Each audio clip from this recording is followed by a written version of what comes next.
Hello, my friends. Welcome back. Karlis here, and back again with the next question. So, how to balance a simultaneous work and study life to prevent stress buildup? Good question. Good question. Thank you very much. So, while in this video I could stick more to just study and work life, I believe that actually I can expand this answer and expand this video to be applicable in more cases. So essentially, what does this mean? Is that this means we have two big commitments. So work is one commitment, study is another commitment. But at the same time could be work one commitment, another commitment being at home. Or maybe you have a second job, or maybe there's another, even relationship can be that other commitment that takes a lot of our time, it takes a lot of our energy, and essentially in the end it creates double distress, you could say. So, and how can we balance these two aspects to essentially prevent the buildup of stress and also prevent us from reaching the point of burnout? Good question. Let's dive into it. So, before I start fully in this video, what I want to say is that when it comes to stress management, a lot of things that I'll say in this video, in these videos for this week, they will tie in together with one another because there are some basic and simple principles that follow in all of our aspects in our life. It doesn't really matter what we do. So let's cover these aspects. First, let's go deep and start from the core, shall we? I believe that, and I can say that I've been in a similar situation too, where I was just having so much stress from multiple commitments, and I felt that I didn't have enough time.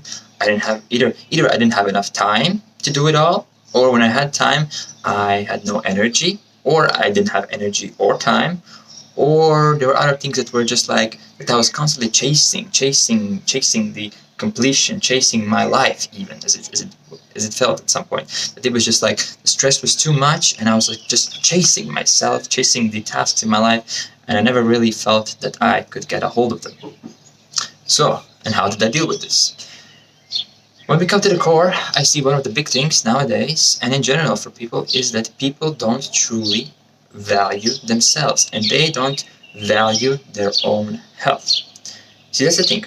We can only do as much as we can do. We can only accomplish as much as we can do. We can only achieve as much as we can, and this, how much we can do certain things, is very much influenced by our health and how we feel and how much energy do we have available. And that's the first part of this, of solving this, is not only recognizing that our health and ourselves should be the most important in our lives. I'm gonna actually go a bit further on this and not just say should, but that our health and ourselves is essentially the most important thing to us.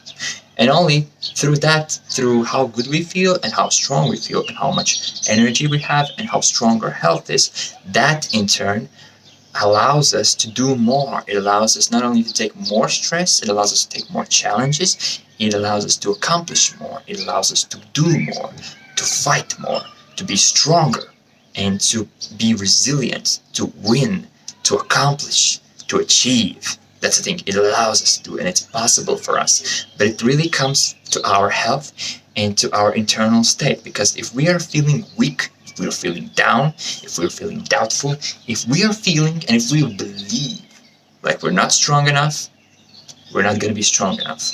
So the first part, again, is recognizing the true importance of our health, and that our health and that our internal state and our energy is the most important thing in our lives for us, because it ties in everything else that we do.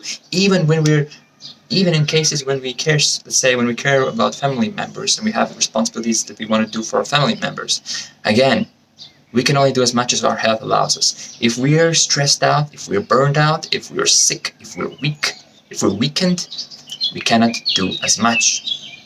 Therefore, it is important to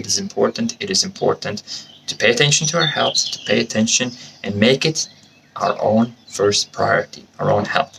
And by having this shift, it already starts to change within, because oftentimes, and I was there too, when I got to the point of basically really just getting burned out quite heavily was that at that point I didn't value my own health as much. I valued other things. For example, money. That's a common thing. People nowadays value a lot, and people even value money more than themselves. And is money really worth more than us? Is money really worth more than our health, our well-being, our happiness? No. I would say that it's the other way around, is that our well-being, our happiness, our health is more important than money, and basically anything else as well. Because again, how much money we can get, if we want that money, if our goal is to get that money, again, how much money can we get depends on how much action essentially can we take, how big challenges, how big risks can we take, how much can we grow, how much can we move forward in our life, and that is again impacted by the state of our health. Okay, all right, so now and as I already mentioned in a couple of previous videos, and I'll be saying this again, and I'll be saying this in future again and again and again, I believe that all of the deepest and most desired answers are already within us. All we have to really do is quiet down the distraction, quiet down the surrounding environment, limit the things that take away our attention. It can start from simple things like checking your phone, to even bigger things, to even bigger distractions that we engage in. Decreasing the time we give our energy, we give our attention away to these distractions, and in turn, giving more attention, more essentially care and energy to ourselves, and this in turn brings more of those answers out. And it helps us to align to our authenticity, to our authentic selves. Again, it allows us to be more, to do more in this life, to achieve more, to grow more, to be stronger. And that's, I'm sure, just me talking about those things, I can feel it, but at the same time, I'm sure that you watching also, the idea of more energy, more strength, more life force, more, this like fire for life is something that you'd also like. And it's achievable. All of these things are completely achievable. Okay, so answers are within. Our own health is the most important thing. We get those things in check. And how to get there? Again, limiting the distractions and just paying attention to ourselves, paying attention to what is happening, and truly realizing that our health, it is the most important thing. It is how it is. That's just the way it is. Okay, after, what do we do after we have realized that? Now, I'll reference the previous videos where I talked about what is stress and stress effect on health. Is essentially that stress is just an available energy. And this is essentially available energy for our extremities in order to move, to maybe run, to fight, to survive. Again, it comes from archaic times in the past, when basically from caveman times, when either we were the predator and we had to chase the prey, so we needed the stress to run, to fight, to attack, or we were the prey and we needed that extra energy in our extremities to survive, to run away, to fight again. But this energy of stress, while it is beneficial, let's say for physical activities, and while it can give us a boost of power, of even strength, it does not really benefit our mental capability. That's the thing. When we are stressed, we not only shut down our learning capabilities, we shut down our mental growth, we shut down our exploration, we shut down our creative thinking and creative processes, because all those activities are not essential where we are in a state of stress. When we are in a state of stress, what is essential is survival, and for us to not die. That's the essential part when we are stressed. It doesn't, the growth, learning new things, creativity, expressing yourself, those things aren't crucial when we are stressed. And so these things, we can only focus and give more energy to these things, these activities, and engage in these activities when we are in a state of rest. So we have to get to the state of rest from the state of stress. So as I was saying, because stress is generally a physical energy, available physical energy, the easiest way and the quickest way and one of the most straightforward ways that I can think of to get rid of stress is through movement, through activity, through doing something. Just do something. Even just stretching, taking deep breaths, even things like that helps. But just do something. Do, move, action, So, yes, and there's a saying I want to say. There's a saying from a long time ago. Basically it goes is that today was a stressful day, so I meditated twice. And well, this does not mean that meditating twice is the solution to every stressful day we ever experienced. Although, side note, yes, meditation does help in a way by learning about ourselves, and also it is a way, it can really serve as an activity for stress release. The bigger point of this saying is that because there is more stress, we have to essentially incorporate more activities that let go of stress, that reduce stress.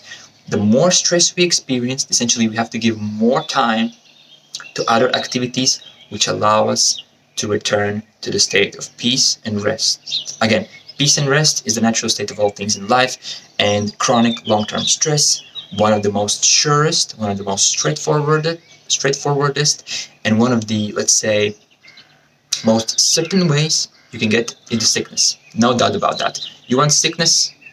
100%. Get yourself stressed chronically and don't allow yourself to relax. You're gonna get sick pretty soon. Guarantee that. Been there, done that too. Okay. And so, if when we are experiencing more stress in our time, we need to incorporate more activities for stress release, how do we do that? We do that again by paying more attention to our daily lives, to our habits, to the actions that we take. 100%, I'm sure, for all of us, even for myself as well. I'm no perfect being here. I have my own limit. I have my own ways to grow too. For every single being, I'm sure, and we all spend some amount of time doing activities that are not, let's say, as beneficial for growth. We engage in entertainment, mostly through the screens. Sometimes, in some cases, yes, we can get a lot of knowledge, we get a lot of valuable content from our screens. A lot of times, though, we spend a lot of time in just plain old entertainment. And so it's a distraction. It's a distraction. Does this distraction really help us to let go of stress? No. Does this distraction really help us to understand ourselves better? No. Does this distraction really help us to understand the stress better and how to deal with stress? No, again. But it is easier. It is easier to engage in these distracting activities and understand that. And because our brain wants things that are easy, it likes that, we automatically gravitate towards these activities that require the least amount of effort but give out the most dopamine, which is, checking our screens, one of those things, but there are plenty of others. All right, so summing it up all together. So we start up with the core of recognizing the true value of our own health, and that our own health and that our own state is the most important thing to us. That's the first thing. Second of all, we kind of go further and we essentially recognize that the more stress we experience, the more stressful activities we experience, the more we have to engage in activities that help promote stress release. When the physical energy is already created, one of the quickest ways is through movement. As I was saying, just move, just do something, okay? Just do something. And thirdly, is that what I was saying was the third point is a point of, essentially again, limiting the distractions, spending more time with ourselves, and this allows us. So what this allows us, not only does this allow us to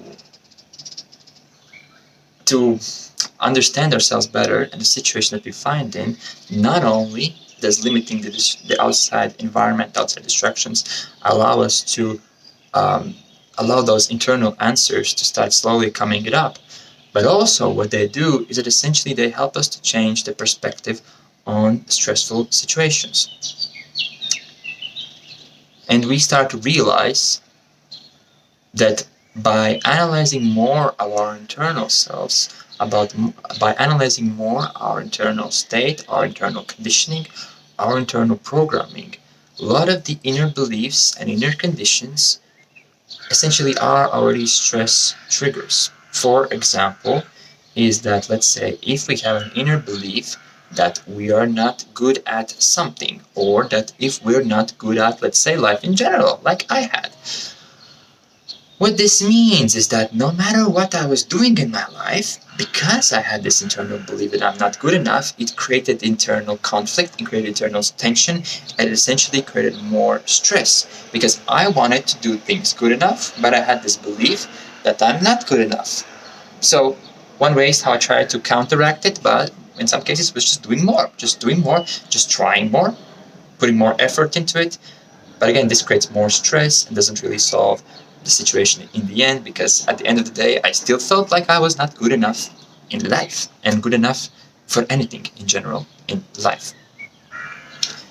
And by paying more attention, by giving ourselves more attention and more care, we're not only able to return to the natural state of peace and rest easier and better, not only do we get to recognize the stress quicker and be more efficient at dealing with stress and at letting it go, but also ultimately this allows us to change the ways how we look at different stressors in life and essentially minimize the effect of the stressors in life.